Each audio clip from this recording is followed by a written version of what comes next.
असलकुम brightest future academy जो platform ते आयल महिमाननि खे भलीकार। साथियों, पाण अॼु नाउन केस जे बारे में स्टडी कंदासीं। What is noun case? So let's start. There are 4 cases of noun. Noun जा 4 क़िस्म केस आहिनि। पहिरियों त आहे नॉमिनेटिव केस, ॿियों आहे एक्यूज़ेटिव, टियों positive and last is vocative case. One by one सम्झंदा हलंदासीं। सभ खां पहिरियां आहे नॉमिनेटिव केस, जंहिंखे सब्जेक्टिव केस चयो वेंदो आहे।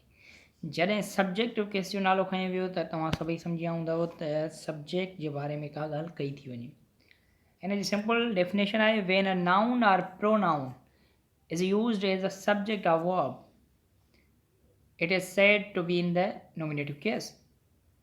यानी कि जॾहिं असांजो नाउन या प्रोनाउन सब्जेक्ट तौरु इस्तेमालु कई वञे त उनखे असां वोकेटिव केस चवंदा आहियूं। जीअं हेठि एग्ज़ाम्पल में ॾिनल आहे, Wasim was playing game very well. Word Wasim is used as a subject, so it is called nominative case. Second में Ali is doing his work. Word Ali is used as a subject of verb, so it is called nominative case. Simply, जॾहिं बि को लफ़्ज़ असां noun या pronoun जो subject तौरु इस्तेमालु कयूं त उहो असांजो नॉमिनेटिव केस सॾाईंदो। Second is accusative case. Accusative case is also called objective case. जॾहिं ऑब्जेक्टिव जो नालो खयोंसीं तॾहिं दोस्त सम्झी विया हूंदा त ऑब्जेक्ट जे बारे में का ॻाल्हि कई थी वञे। Simple definition, noun is when noun or pronoun is used as the object of verb. Nominative case छा हुयो? सब्जेक्ट ऑफ वर्ब हुयो। एक्यूज़ेटिव केस छा आहे? ऑब्जेक्ट ऑफ वर्ब आहे। यानी कि जेको ऑब्जेक्ट जे पारां ऑब्जेक्ट तौरु इस्तेमालु कयो वञे। जीअं एग्ज़ाम्पल में ॾिनल आहे, teacher is punished Ali. Word Ali is our object, so it is called accusative case. Second is called Wasim. Here Wasim is the object, so it is called accusative case, while called is a subject, so we called it nominative case. Called is not accusative case as here call is used as a subjective, so it's called nominative case. खाल जे subject तौरु इस्तेमालु कयल आहे, इन करे इनखे असां nominative चवंदासीं। जॾहिं त वसीम असांजो ऑब्जेक्ट तौरु इस्तेमालु कयल आहे, इन करे इनखे असां एक्यूज़ेटिव केस चवंदासीं। आई होप तव्हां सभिनी दोस्तनि खे ख़बर हूंदी त सब्जेक्ट छा आहे, ऑब्जेक्ट छा आहे। उन खां पोइ आहे पॉजिटिव केस। पॉजिटिव केस असांजो मालिकी मिल्कियत ज़ाहिर करण जे लाइ कमु ईंदो आहे या तालुक़ ॾेखारण जे लाइ कमु ईंदो आहे। It is the case of noun when it denotes that something belongs to a person or thing. साॻी डेफिनेशन आहे जेका तव्हांखे मां पहिरियां ई ॿुधाई त असांजो जेको नाउन आहे उहो कंहिंजो तालुक़ या अंडरशिप मालिकी मिल्कियत ज़ाहिर करण जे लाइ इस्तेमालु कयो वेंदो आहे। इन सिंपली जेको हुनजो यूज़ेज हूंदो आहे उहो असां एपास्ट्राफी एस लॻाए करे कंदा आहियूं। जीअं एग्ज़ाम्पल में ॾिनल आहे, दिस इज़ राम्स अम्ब्रेला।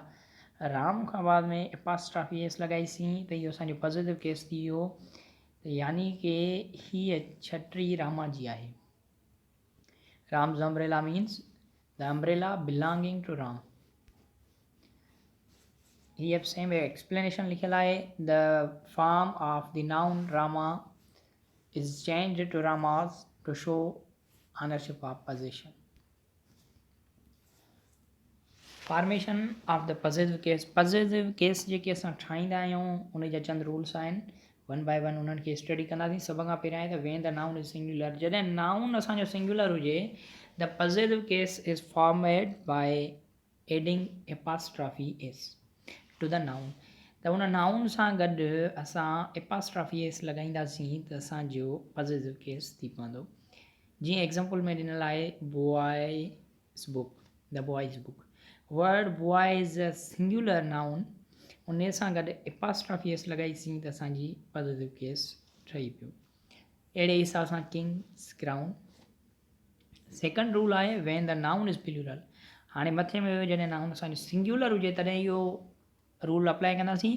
हाणे जे प्लूरल हुजे त पोइ छा कंदासीं, ऐं असांजो जेको प्लूरल आहे उहो ख़तमु बेस ते थिए त पोइ उनजे पॉजिटिव ठाहिण जे लाइ असां जस्ट एपास्ट्राफी इस्तेमालु कंदासीं, एस जो इस्तेमालु न कंदासीं। जीअं एग्ज़ाम्पल ॾिनल आहे, boys school. Here we use just apostrophe, not s.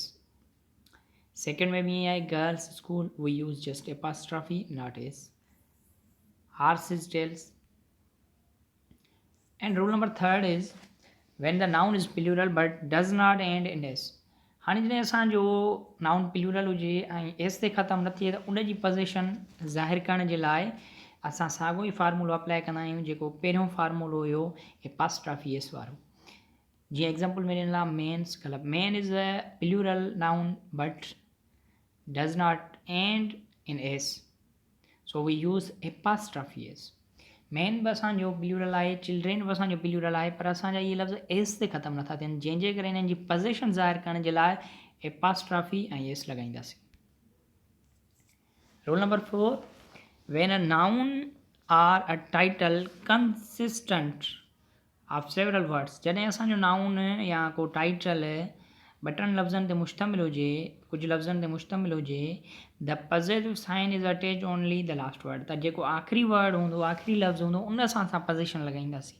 पहिरें या ॿिए सां न लॻाईंदासीं, जेको लास्ट वारो हूंदो उन सां लॻाईंदासीं. जीअं एग्ज़ाम्पल में ॾिनल आहे the king of Bhutan's visit.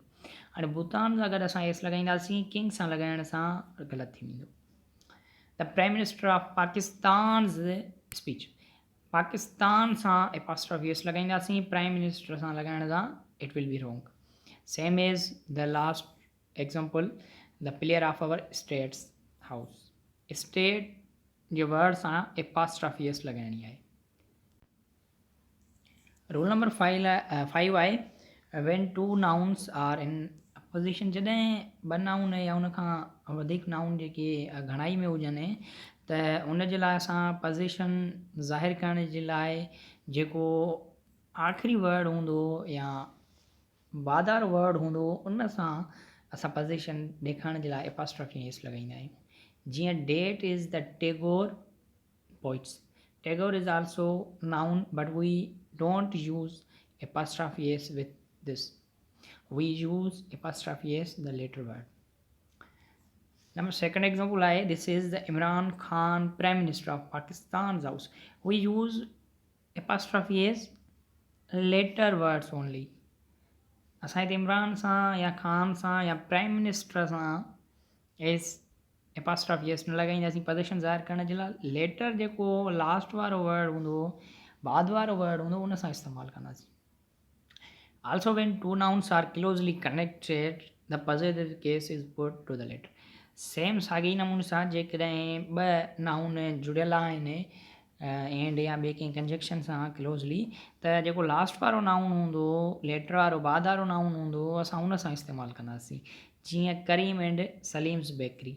हाणे बेकरी हिकिड़ी आहे, उन करे असां हिननि ॿिन्हिनि सां पोज़ीशन ज़ाहिर न कंदासीं. Just we use possessive case with the later word. Same as second example I Walim and Mary's book. We use just one apostrophe s with the last word. Rule number 6, if things are plural then use apostrophe s with both nouns. जॾहिं असांजूं हाणे शयूं जमा हुजनि त पोइ असां ॿिन्हिनि नाउननि सां गॾु एपास्ट्रॉफी एस जो यूज़ेज कंदासीं. जीअं Raja's and Waseem's book. Here Raja's and Waseem's because things are plural. जेकॾहिं हिते बुक हुजे हा त पोइ वसीम सां गॾु असां एपास्ट्रॉफी लॻायूं आहे, राजा जी एपास्ट्रॉफी एस माइनस थी वञे हा. सेम एज जीअं आहे सेकंड में त Adeel's and Abid's poems. Poems are plural word, so we use apostrophe with both. जेकॾहिं ईअं हुजे हा पोइम हुजे हा वर्ड त पोइ असां सिर्फ़ु आबिद सां एपास्ट्रॉफी एस लॻायूं. आई होप एपास्ट्रॉफी जो यूज़ेज पोज़ेसिव केस जो यूज़ेज तव्हां सम्झी विया हूंदा.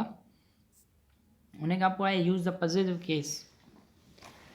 पोज़ेसिव केस जेको हूंदो आहे असां लिविंग थिंग्स सां इस्तेमालु कंदा आहियूं, नॉन लिविंग थिंग्स सां इस्तेमालु न कंदा आहियूं. असां हीअं चवंदासीं द लेग ऑफ टेबल. अहिड़े टाइप जा सेंटेंस कुझु असांखे टेस्टुनि में बि ईंदा आहिनि, एरर डिटेक्शन में. त पोइ उन जे लाइ असांखे सम्झणु घुरिजे जेके नॉन लिविंग थिंग्स हूंदियूं आहिनि उन जे लाइ असां एपास्ट्रॉफी ऑफ जो लफ़्ज़ इस्तेमालु कंदासीं. उन जी पोज़ीशन ज़ाहिर करण जे लाइ एपास्ट्रॉफी जो यूज़ेज न कंदासीं. असां लिखंदासीं द लेग ऑफ टेबल, ईअं न लिखंदासीं the table's leg, it will be wrong. ही राइट आहे. The leg of table, same as ही ॿई एग्ज़ाम्पल ॾिनल आहिनि. द कवर ऑफ बुक, असां हीअं न चवंदासीं books cover. Roof of house, ईअं न चवंदासीं the house roof, house is roof. हा, असां लिविंग थिंग्स सां चई सघूं था, जीअं गवर्नर्स बॉडीगार्ड या लायन्स टेल. अहिड़े हिसाब सां को बि असां लिविंग थिंग्स जे नाले सां अपॉस्ट्रॉफी लॻाए सघूं था एस समेत, पर नॉन लिविंग सां नथा लॻाए सघूं. It is last vocative case. Vocative case जेको हूंदो आहे उहो असांजो एड्रेसिंग माण्हू या शयुनि खे करण जे लाइ इस्तेमालु ईंदो आहे. जीअं हिते सिंपल डेफिनेशन आहे, it is the case that is used when addressing person or thing. यानी कि जॾहिं असां कंहिं माण्हू या शइ सां मुखातिबु हुजऊं कंहिंजे बारे में ऐं उनजे लाइ जेके लफ़्ज़ इस्तेमालु कयूं, पोइ उहे लफ़्ज़ असांजा वोकेटिव केस थी वेंदा आहिनि. जीअं एग्ज़ाम्पल ॾिनल आहे, sir what is your problem. Here sir खां बाद में कमु आयल आहे, it is our vocative case. Ma'am, ma'am खां बाद में कमु आयल आहे, where are you. Here is a ma'am, also vocative case. मुखातिब थी करे मैम खां पुछियो थो वञे, मुखातिब थी करे सर खां पुछियो थो वञे. Last is come on voice. Here जेको आहे सो वॉइस खे एड्रेस कयो थो वञे, एड्रेसिंग जे लाइ लफ़्ज़ इस्तेमालु कयो वियो आहे voice. So it is our vocative case. I hope सभिनी दोस्तनि खे सम्झ में अची वियो हूंदो. ऐं जेकॾहिं वीडियो पसंदि आयो हुजे त सब्सक्राइब लाज़मी कंदा. महिरबानी.